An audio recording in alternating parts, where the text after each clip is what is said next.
With great power comes great responsibility. My content existed because I tried my very hardest to be an absolute and utter realist, especially with uncomfortable truths. I was pointing out that very uncomfortable. Is that a truth? It's an uncomfortable truth in many parts of the world. It's not a truth that I'm happy about. I don't want to be seen as a negative influence in the world. I know that there's a whole bunch of men. I get thousands of emails a week from men whose lives I've saved. I get thousands of emails a week from men who are on the verge of suicide and I've saved their lives. I believe in protecting and providing. I've been misunderstood. I don't want anybody to be offended by anything I say. I want to be a positive force in the world. I don't want anybody to hear what I say and make them feel bad about themselves. I want all people to live righteous and good, whether they're male or female. I think righteous is living true to your heart and knowing that you're doing good by people, not snaking anybody, not lying to anybody. I know I live a very righteous life. The government is not capable of helping the poor. And this is why it's so important as a person you take personal responsibility and understand you're living in a world where the matrix can be cracked. You can make a bunch of money, but you need to take responsibility and do it. I refuse to accept that there are people out there who cannot become happy, contented individuals. I refuse to accept we live in a world where God has created people who, no matter how hard they work and how good their life becomes, can't be happy. I don't accept that. I accept that the universe is a very giving place and that God loves all of us. And if you try your best and you work hard, you can become a better person. I'm telling the younger generation that if they don't get up and work hard and make sure that they're important, that the world's not going to give a shit about them. 99% of my content was aimed at men, telling them the truth, saying that as a man, you're born with no inherent value. You have to become important. You have to go through some pain or go through some suffering to make people care about you. Otherwise, you're not going to matter. As a dude, if you walk into the party and you've put no effort into your life, nobody gives a shit. Nobody cares about you. And every man out here knows. And one of the great things about the masculine journey and masculinity is that we've all lived a semi-similar story. It's kind of cool. Like, we've all been the teenager, gets heartbroken. We've all been unimportant. We've all worked hard and then started to get some clout. And then we've all kind of lived the same kind of journey. So I say to everybody out there, yeah, if you don't follow that path and follow that journey and in one way or another get to the top, whether it's fighting, whether it's comedy, whether it's musician, whatever it is, if you're just going to stay somewhere near the bottom and then at the age of 44, email me saying I'm depressed, well, of course you're depressed. Loser. Yeah. But that was your choice because you have to build yourself as a man. And if you decide not to build yourself, then your life's going to suck. My main message is to resist the slave mind, to understand that every single thing you're being told has an agenda behind it or you wouldn't be told it otherwise, to examine every strongly held belief you have and try and identify where it comes from and why you have it. I sit and argue with people, I discuss things with people, and they so fervently believe a point. And I say, why do you believe that so much? Like, do you have personal experience? No, but I saw the news. The news told you X, and now you are desperate. You will sit here for hours arguing that point. A lot of people are completely empty vessels ready to be programmed. And I try and tell people, listen, to just stop for a second and understand that the things they're telling you to believe are not necessarily for your benefit. The people who make the rules don't make the rules for the benefit of everybody. They make the rules for the benefit of the people who make the rules of the game. So telling people to resist a slave mind and just be critical thinkers, keep their brain open, pay attention to things, be perspicacious, that's the general theme. And it doesn't matter whether you're left, right, liberal, man, woman, etc. It's just think for yourself. That's the general message. I believe men and women are a beautiful union. I think we're slightly different, but when we work together, we're the most powerful force in the world. And I certainly believe that men and women, when they work together, it's the most beautiful force on the planet. So of course I believe in men and women. Of course I believe in love. Of course I believe in marriage. Of course I believe in family. Okay. I believe in marriage in the traditional sense. I believe a man has a duty to stand up and be a real man. I believe that the problem with the world today that we are facing is that not enough men are sticking to the age-old ways of masculinity. I believe that me standing up and saying a man must protect a woman and provide for her, so he needs to make sure that she's safe. He needs a degree of authority. I believe women are sovereign individuals and they can make any choice they so desire. I think that it's important that we remember that a man has a duty. I think I certainly in my relationship have a financial responsibility to provide for my woman. My woman would never have to work unless she wanted to because I'm the kind of person who works hard enough. And I'll make another point that needs to be said. The number of women who have stood up and stuck up for me is ignored. Thousands of women are making videos saying, I've met Andrew Tate, he's such a nice guy. I wish I had a man like Andrew Tate who felt responsible to protect and provide for me. You know what? I do belong to my husband. That's why I married him and I love him. We ignore the thousands of women who stood up and stood by me and said everything I said is true. This is that there's a large contingent of men who still want to make money, go to the gym, be strong, drive a fast car, be traditionally masculine, and don't want to be shamed for that. And I believe that feeling depressed is real. I don't believe depression as a clinical disease is real. No. I think PTSD is very real. Unfortunately, I have some friends who suffer from that. I know that feeling depressed is real. I believe that the number one power you have against these things are trying to take control of your own mind and affecting your own life. I believe that it's not healthy to hand over all your power and believe that depression is an outside disease that you can't affect. I know that when I've had difficult periods in my life, and also many of my friends, like I've said, suffer from PTSD and been through terrible things. I've lived a very difficult life, and I know people who have, that the things that made them feel better is when they woke up and said, you know what, I'm not going to allow this to damage me anymore. I'm going to take responsibility. I'm going to get up and I'm going to fight this as hard as I can. If someone comes to me and says I'm clinically depressed or I feel very, very sad, I would say the first thing you need to do is stop accepting the identity of a clinically depressed person. Stop accepting you have no control over this. And what you need to do is stop identifying that way, and let's work together to try and fight against it. A lot of people who are clinically depressed are suffering with something in their life, and if you fix the problem in their life, perhaps they won't feel depressed anymore. The thousands of people who have emailed me saying, my doctor told me I was clinically depressed and it's a disease that I have got in my brain and I can't be fixed. And I started listening to you and I realized that that's not the case and I can fix my own life, and you're the only person who has ever helped me. I believe feeling depressed is real. I do not believe it's a disease that you catch from the sky and you cannot affect. I believe that no matter what happens, I believe you have control of your own mind and you can fight against it. I believe if you change your circumstances in your life, you may feel different. I'll give you a quick example. I had a guy who emailed me saying he was clinically depressed and he was going to kill himself. I obviously am not a psychiatrist, I'm not a doctor. I told him, because I replied to my emails. I said, have you been to a psychiatrist? He said, yes, I'm clinically depressed. I've been on these pills, this amount of time. I'm on antidepressants, it doesn't work. I said, I don't know what to say to you besides this. And he said he lost his girlfriend, that's why I became clinically depressed. I said, listen, go to the gym, get a six-pack first. Once you've got a six-pack, email me again. If you still feel like killing yourself, I don't know what else to say to you. I'd say, strong body is a strong mind, go train. He went, he started sending me progress pictures, emailing me him getting in better shape, and eventually got a six-pack. He's now a professional bodybuilder. And he said, I can't believe I was considering that. I feel so much better, etc. The doctor was telling him he was clinically depressed and couldn't cure it.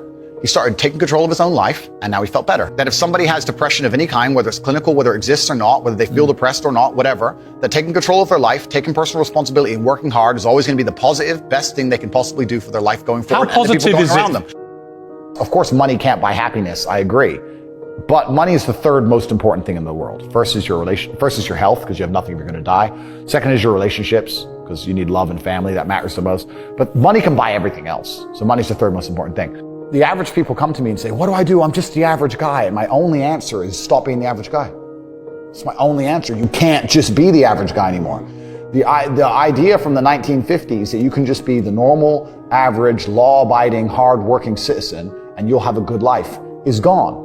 Any man out here who goes, I'm just going to work hard, do my bit, and obey the laws, and I'll have a good life. No, you won't. No, you will not. Just doing your job is never going to make you rich, because you're just going to be taxed into infinity and you're going to stay broke. So just obeying laws and doing your job now has set you up to be a peon and a slave for eternity. You have to get yourself in a position where you're making enough money. You don't know what to talk about, then you don't understand money. So go learn how money works. Go learn how a bank works. Go sit on YouTube for free. You don't just pay 50 grand in 4 years like a university. Go sit on YouTube and understand money, banking, or the real estate market, any of it. Understand the last housing price crash, why it happened, understand mortgage rates and how that's affected by interest rates. Understand it, and then go sit with someone else who understands it and talk about it. People should, even if they haven't got a penny in the world, should be going to these meetings about real estate, about investing, that especially if it's cheap, they should go. Just meet other people who at least have money. Have conversations about money. Talk about it. How are you going to get what you don't talk about? And yes, the cycle of precipitation, right? So a cloud comes, it rains, it falls down to the ground, it goes under the ground, whatever, goes into a stream, it moves into the stream, goes to the ocean, evaporates again up into a cloud, floats somewhere else, falls down again. It's always moving. That's how money is. People think that money is in these large, stagnant pools hidden in people's bank accounts. That's not really true. Money is constantly moving all the time. And if you can find a way to get in between it and stand in the right place at the right time, you're going to get wet. I think that's the new modern way to view the world. It's an attention economy. It doesn't matter what you do. If you're getting attention, you'll make money from it. One habit that people need to adopt, and this is a habit I had for a very long time, and I've actually recently cleared it from my brain because I've reached a point where peace of mind is worth more than money. But every single time money is spent, you need to identify how your money was taken from you. And I say taken because money can't be made. Money is taken. Because the only people who can make money are the government. So if you're a government, you can make money. You can print it from thin air or a bank. But if you're a person, you're not making money. You're convincing other people to give it to you. You're taking money from others. So every single time you spend money on anything, you need to identify how it was taken from you. When you go and buy a coffee, don't just go buy the coffee and sit down. Sit and say, why did I buy this coffee? Okay, I really wanted coffee. Yeah.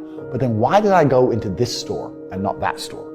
Is it better advertising? Does it have less of a line? Do they have seating? How did they convince me to come in here? How much did this coffee cost?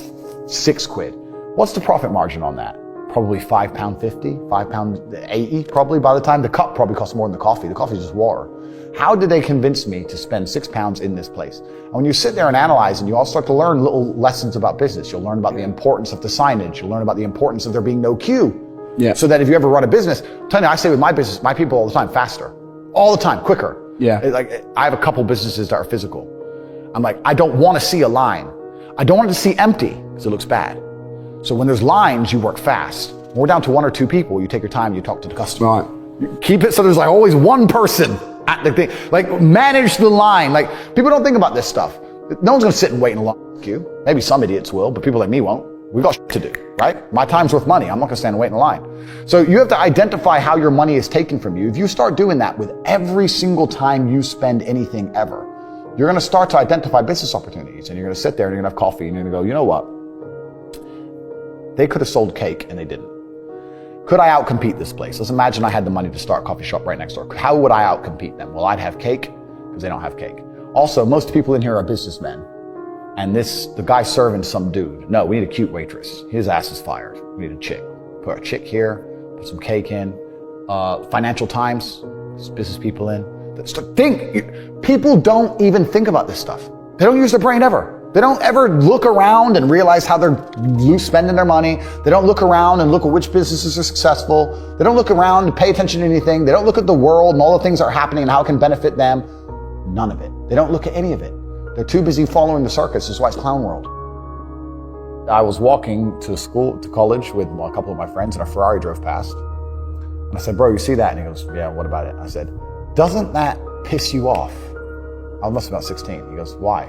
This dude has 400 G's for a car, 400 grand. I'm walking 4 miles to college because my mom hasn't got any car. He has 400 grand. Do you think he works a job? Do you think he's behind a counter somewhere? He knows something about the world that I don't know. And they were like, well, he's rich. I'm like, yeah, I know. I didn't say he wasn't rich, dummy. I'm saying he knows something about the world I don't know. And I was intrigued and it angered me. I couldn't sleep for weeks. I was pissed off. Every time I saw somebody with genuine money, I understood that everything I was being told and taught and they were trying to make me believe just simply wasn't true. I was like, none of these people are getting these things by following the path that the system is trying to make me follow. And everybody intrinsically knows this.